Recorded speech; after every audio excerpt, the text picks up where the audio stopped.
Hello, yeah, it's Miss Campbell, and I'm going to go through some of the problems on our review to kind of help you in case you were absent or if you still had some questions from when we were in class. So the first one I'm going to look at with y'all is number 2. On this one, we can see we have two expressions that are both in parentheses. So normally I would go and I would look and see, are there any exponents outside of these parentheses? But there are not. So I know that all we're doing here is just the product rule. So then I look and we're doing the product rule because we are multiplying two things. And so I would look at my formula chart and would see, okay, the product rule says I need to add the exponents. So I would just do 3 plus negative 21. And if you type that in your calculator, you will get negative 18. So they said this expression here is equivalent to x to the power of n. And they want to know what is n. So x to the power of n, that's just my exponent. So I'd have x to the power of negative 18. Like that's what this is actually equal to. But all I want is just the exponent part. So negative 18. Okay, the next one I'll look at is number 5. On this one here, we have 2 times 2 to the power of negative 2. Okay, we can look at this here and you see this is 2 to the power of 1, right? So 2 to the power of 1 times, and then this 2 to the power of negative 2 is really like 1 over 2 to the power of 2. So what I would do is I would just type this into my calculator and I would press enter and I would get my answer. But if you want to know how it's actually working here, this 2 is just 2, right? And 1 over 2 to the power of 2, that's 1 over 2 to the power of 2 is 2 squared, which means 2 times 2, which is 4. So I do 2 times 1/4, which is 2/4, which is just 1/2. And if you type this like beginning expression into your calculator, like exactly as it is, you would get 1/2 right away. Okay, the next one that I will look at with you is number 7. So 6, 7, 8, they all have the same kind of thinking here. So they've given us 2 things, like 2 expressions. In this case, we're multiplying them. So we're going to apply the product rule. And they've told us what our answer is supposed to be, but they've left out some information here. So I need to go through and I need to actually apply the product rule based on what I have and see what the answer is and then figure out the missing exponent. So I'm looking, okay, x's, I know both x's, they're exponents, so I don't have to worry about them, but it's the y's. Okay, the product rule, what does that tell me to do with my exponents? It tells me to add them. So I have 3 on the first one plus, now the second one is m. But I know that the result of the product rule gave me y to the power of 11, so it should be equal to 11. So I'm finding 3 plus what number m equals 11. And if you just write this equation, just subtract 3, and really you're doing that in your head, you would know that m is 8. Okay, don't worry about question 9. And then I will go here, we're going to look at one of these. So I'm going to do this second one right here. They've given us 2 expressions and they want us to do m over n. So m divided by n. And so we're going to take 24, a to the power of negative 3, b to the power of negative 2, c to the power of 4, because that's m. We're going to divide it by n, which is 18, a to the negative 7, b to the 6, c to the negative 4. And now we'll go through and apply the quotient rule because we are dividing. So first thing, you do 24 divided by 18 like normal because those are your coefficients. So 24 divided by 18, that would give you 4 over 3. Now you do the quotient rule with the exponents parts. So I would do negative 3 minus negative 7. You have to have both negatives in there. So negative 3 minus a negative 7. So that would become positive 4. So we have a to the power of 4. Now I do the b's. I do negative 2 minus 6, which is negative 8.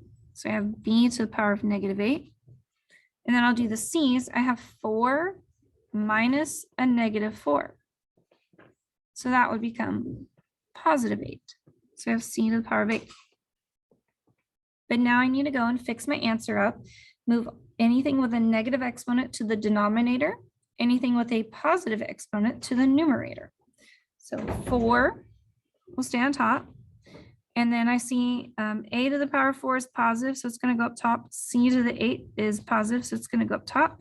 But b to the negative 8, that's going to go on the bottom with the 3. And then when I move it there, the negative is going to go away from that exponent. So that would be our final answer.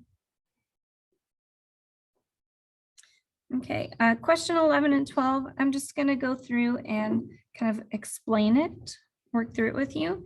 They want us to find the area, and it's of a rectangle. So how do you find the area? You do length times width, right? Length times width. And so you're going to be multiplying two things. So you're going to be applying the product rule because we are multiplying. And then based on the product rule, you would do what it says with your exponents. So I'll go ahead and do this one here. We have 2x to the power of 3, y to the power of 4. And we're going to multiply it by the width, which is 3x squared, y to the 5th. So we've got, we've got the width times the length here.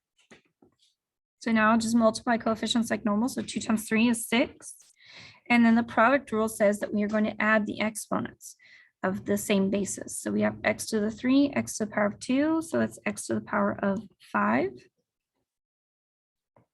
And then the y's, we have 4 and 5. So it's y to the power of 9.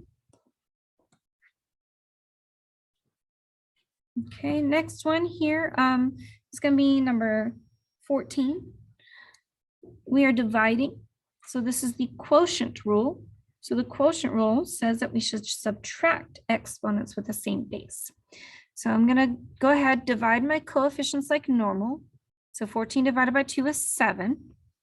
And then now I'm going to apply the quotient rule to each of these here. So 5 minus 2, that would be a to the power of 3. 6 minus 3, that would be b to the power of 3. And then 2 minus 5, that would be c to the negative 3. So now I got to fix up, get rid of any negative exponents. So I have 7a cubed b to the power of 3 divided by c to the power of 3. And that would be my final answer.